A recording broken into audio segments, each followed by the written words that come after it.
Hello दोस्तों, हम लेकर आए हैं आपके लिए 4 जादुई परी और सौतेली माँ की कहानी। बहुत समय पहले की बात थी। एक गांव में 4 जादुई परी हुआ करती थी। ये परी पूरे गांव में घूमते और जिस किसी को मदद की जरूरत होती उनकी मदद किया करते थे। एक दिन ये चारों परी रोज की तरह गांव में घूम रहे थे कि अचानक इनको किसी बच्ची के रोने की आवाज आई। जैसे ही परी ने अंदर झांक कर देखा तो एक प्यारी सी बच्ची कपड़े धोते हुए रो रही थी और पीछे से किसी औरत के चिल्लाने की आवाज आ रही थी। खबरदार, अगर आगे से होमवर्क करने की बात कही तो घर पर बैठो और घर का सारा काम करो। जल्द ही तुम्हारा स्कूल से नाम भी कटवा दूंगी। यह कहती हुई वह घर से बाहर चली गई। चारों परी ने सोचा कि हमें इस बच्ची की मदद करनी चाहिए।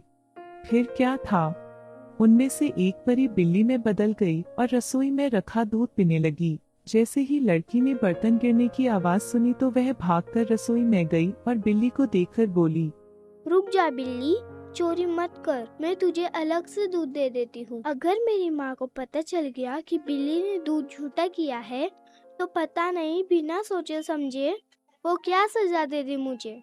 यह सुनकर वह बिल्ली बोली, मुझे आज तक किसी ने ऐसा नहीं बोला। मुझे हर कोई मार के भगा देता था। तुम एक नेक दिल की लड़की हो, लेकिन तुम रो क्यों रही थी?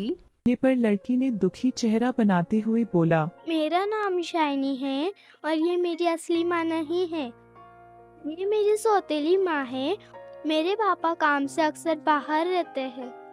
माँ मेरे साथ बहुत ही बुरा बर्ताव करती है और मेरे पापा मेरी बात का विश्वास नहीं करते हैं, इसलिए मुझे माँ की बातों का बहुत बुरा लगता है। अगर मेरी असली माँ होती तो मुझे इतना बुरा भला नहीं कहती और मुझे पढ़ाई करने से मना नहीं करती। यह सब सुनकर बिल्ली ने दूध खत्म किया और वहाँ से चली गई और शाइनी अपने काम करने के लिए जाने लगी।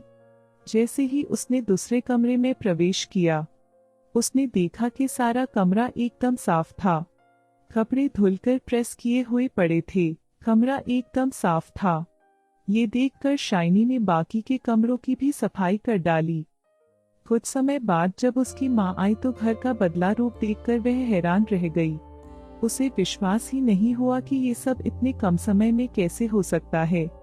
यह सब जानने के लिए अगले दिन शाइनी की माँ ने जानबूझकर पूरे घर में कचरा गिरा दिया और सारे बर्तन गंदे कर दिए और शाइनी को गुस्से में बोली, मैं एक जरूरी काम से बाहर जा रही हूँ। 2 घंटे के अंदर तुम्हारा काम पूरा हो जाना चाहिए, वरना आज रात का खाना तुम्हें नहीं मिलेगा। यह कहकर वह घर से चली गई। शाइनी बहुत डर गई थी और जल्दी में घर का सारा काम करने लग गई। यह सब जादुई परी देख ही रही थी कि उसी वक्त शाइनी के हाथ से एक कांच की कटोरी गिरकर टूट गई। यह सब देखकर शाइनी समझ गई कि आज रात उसे भूखा ही सोना पड़ेगा। कुछ देर बाद वही बिल्ली अंदर आई और बोली, क्या मुझे आज फिर दूध मिलेगा शाइनी? शाइनी ने अपना दुख न बताते हुए बिल्ली के लिए दूध डाला और अपना काम वापस से करना शुरू कर दिया। यह सब शाइनी की सौतेली माँ देख रही थी। उसने देखा कि जब तक वो बर्तन साफ कर रही है, पीछे से कुछ परी घर का सारा काम कर रही है। वह सोचती है कि क्यों मैं इन परियों को पकड़ लूं। लेकिन जैसे ही वह उनको पकड़ने के लिए घर में आती है, उसे कोई नजर नहीं आता। लेकिन घर पूरा साफ होता है। यह सब देखकर शाइनी की माँ को गुस्सा आता है और वह गुस्से में शाइनी की पिटाई करने लग जाती है। बता कहाँ है वो परिया? बता कहाँ है वो परिया, वरना बहुत मारूंगी। कहाँ है वो परिया? लेकिन उसकी माँ ने एक बात ना सुनी और शाइनी की पिटाई करती रही। ठीक उसी वक्त शाइनी के पापा आ जाते हैं और यह सब देखकर उसकी माँ को बोलते हैं, मैंने कभी नहीं सोचा था एक तुम मेरे पीछे से इस बच्ची के साथ इतना बुरा बर्ताव करती हो। शुक्र है उस बिल्ली का जिसने मुझे सब बता दिया, और आज मैंने देख भी लिया कि तुम शाइनी के साथ कैसा बर्ताव करती हो। मगर आज के बाद तुमने इस बच्ची को हाथ भी लगाया, पढ़ाई करने से रोका तो मुझसे बुरा कोई ना होगा। उस दिन के बाद शाइनी को उसकी माँ ने कभी तंग नहीं किया और शाइनी ने खूब मन लगाकर पढ़ाई की। आगे जाकर शाइनी डॉक्टर बनी और उसने कई लोगों का मुफ्त में इलाज किया।